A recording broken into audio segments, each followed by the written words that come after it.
আমাদের সত্যি এটা সোনার বাংলা, এটা সত্যি সত্যি সোনার বাংলা।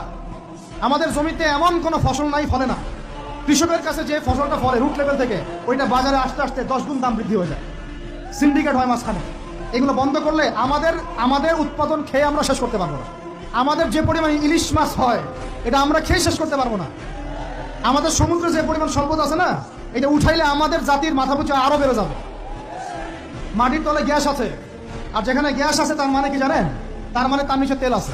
আজকাল কালো বড় তেল পাওয়া যাবে, আর তেল পাওয়া গেলেই দেখবেন আমেরিকা এসে আঁকড়া কাটছে। ওদের কাজই এটা। তখন বলবে যে, তখন যেই সরকারে থাকুক বলবে সরকার ভালো না, ওখানে গণতন্ত্র কায়েম করতে হবে, আমাদেরকে চাইতে হবে। উদ্দেশ্য কিন্তু সরকার না, উদ্দেশ্য কি? তেল। এটাই তেল চোর, সারা বিশ্বের তেল চোরেরা। আর এই তেল নিয়ে নিয়ে নিয়ে নিয়ে কি করেছে জানেন না আপনারা? এগুলো বলতে গেলে অনেক কথা। নিজের দেশের নিচে বাংকার তৈরি করছে, বাংকারে কত গ্যালন গ্যালন তেল যে রিজার্ভ করা আছে আপনি জানেন না। আমি বলতে চাচ্ছিলাম অর্থনীতি এত সমৃদ্ধ করতে হবে যাতে করে আমরা ওদের কাছে হাত পাততে না।